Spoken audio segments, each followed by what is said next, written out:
Yeah, for sure. Niggas be coming be like, yo, Fred, man. You a real nigga, bro. Real nigga, man. Real nigga. I be like, shit fun to the back. Respect, man. Yeah, man, this where the match is happening at, right? You know what I'm saying? We about to get prepped up. We like 20 minutes away from open. And it's about to get crazy. This that sack rice motherfucker right here. This that raw, uncut. I can't tell you what's in it. This that seafood mac they going dumb about. That seafood mac put you on your back. It's up. I like it, Marvin. It get filled. It definitely been a long journey. Like, I grew up in the projects, you know what I'm saying? But ain't never wanted to be a product of my environment. Like, I always was different. I always was my own man. So I always found my way. But growing up, you know, I ain't had a lot like other folks had. I was always like the underdog, you know what I'm saying? But I always just held my own and stayed down. Been on my own since I was 14. Like, when I was in high school, I was going to high school, living in rooming houses and all. Like, so my peers was going to team parties and shit, but I was facing real life. You know what I'm saying? And in these rooming houses, you sleeping in the rooming houses and it's full of smokers. So I'm here. It'll tempt you to like, I'm here and all they doing is smoking dope. I might as well sell it to them because I'm here. You feel me? So it been trials and tribulations and shit like that. I just was blessed to, you know, never get mixed up in nothing that goddamn on took me off the streets or put me in a fucked up situation, but I always was my own man. So I just made my pain a purpose and just went all the way with it. You know what I'm saying? I knew I always wanted more, knew I was bigger than the environment that I was in. So I just stayed down and went harder with it. When I first met my boy, he was driving buses. I actually was his bus monitor. Me, him, and Dread. And then we all just started kicking the bobos, chopping it up, you know what I'm saying, got to know each other. We went from driving buses. He went to driving buses, then I started driving buses. It was like a, you know, let's go get money. Went from driving buses, we all drive trucks. We all went from driving trucks to my boy got the food truck now. It's up from here.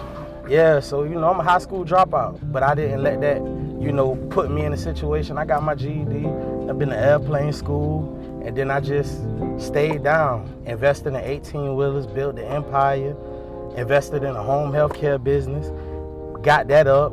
Then from there, you know, I was like, I got a passion for this food. You know what I'm saying? So I was like, you know what, I'm gonna go all the way with it. And I just turned it into a reality. And it just got bigger and bigger, and now we here. You know, I'm coming to my home city and lying all the way down the street. Like, these folks really supporting me.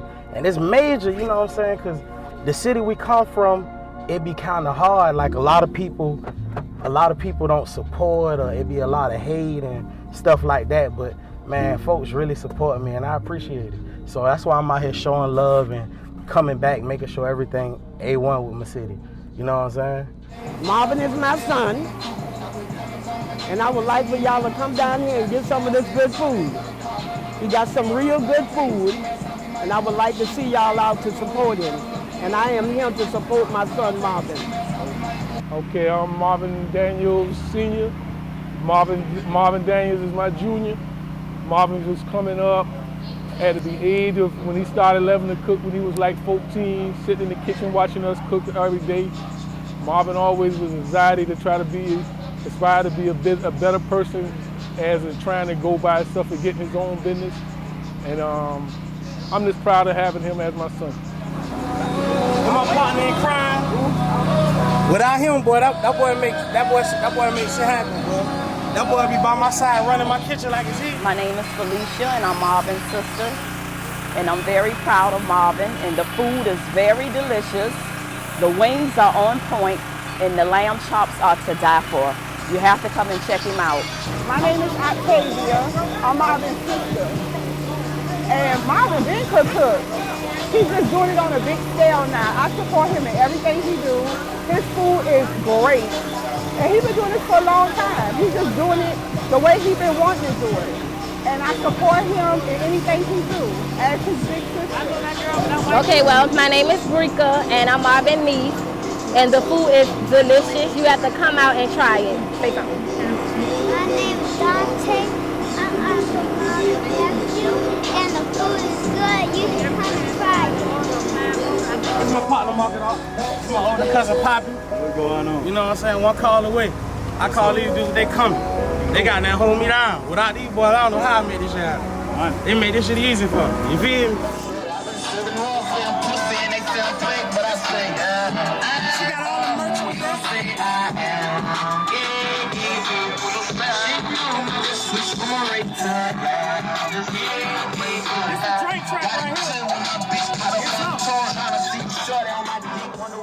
Like one thing that folks who really know me, whether when I had no money, a pocket full of money, I'm still that same dude. You know, authentic, like nothing don't change me.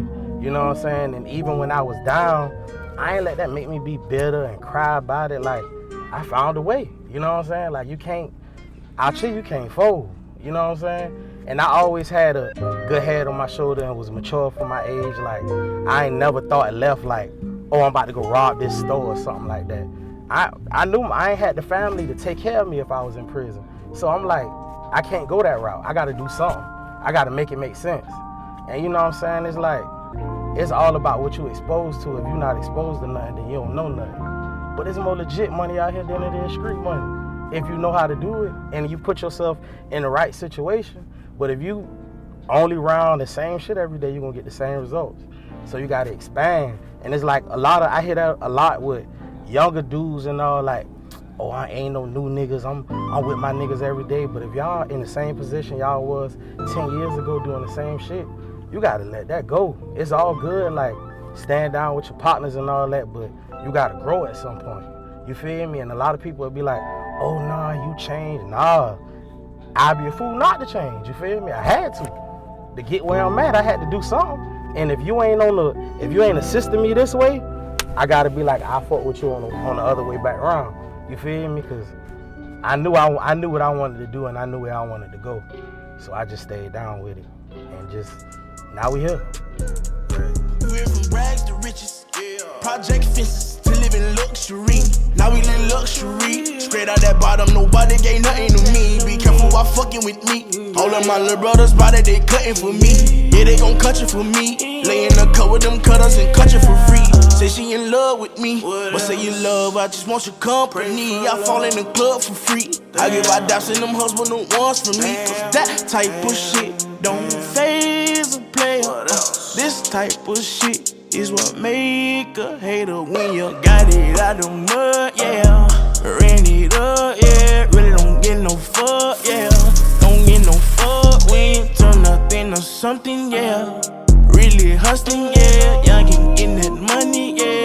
We getting that money, yeah. Rags to riches, rags to riches, rags to riches, rags to riches, rags to riches, rags to riches, rags to riches, rags to riches. Now the rest of the shit I do with it, I can't show y'all that. That's too much. The shit that I'm doing now, like, I can reflect, like, and think about it. Like, I was on the city bus thinking about what I wanted to do now 10, 12 years ago. So if I had to talk to the younger me, I would say just stay down and go harder. Cause I couldn't fathom how I am now. Like, this shit major. This shit movie status. I'm triple blessed. You feel me? Like, especially where I came from, like, nothing. Like, I'm talking about zero, nothing. Sleeping in Forsyth Park, like, I was fucked up, man. I used to steal niggas' clothes off their clothing line.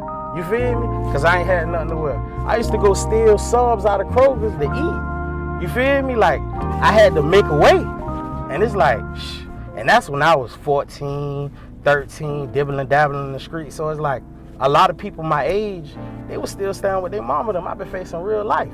So that's why I'm kind of mature than the average person my age, because I done been through so much and seen so much. So I appreciate everything I got. That's why I'm so humble, because I know how it is not to have nothing at all. Like, you wake up and you like, shh, I'm chilling with these niggas all day. I'm really ready for it to get dark so I can goddamn go to this park and chill. Or you up all night because you ain't got nowhere to go. You stand with folks treating you fucked up. You goddamn, oh, you can come stay with me. You stand with the folks. They slamming doors, making you feel uncomfortable. It'll make you want to get your own. And I went through that young, 14, 15, and made my way. Like, when I say, like, I never had a push or somebody looked out for me, like, I really got it out the mud. You know what I'm saying? Now, don't get me wrong, I I come from a good family, and my family did all that they could do, you know. But when I stepped out the house as a man, I took on the responsibility of being a man and everything that came with it. Man, it's Sacked Up, Sack's food truck, man. And you watching Change the Vision. Major.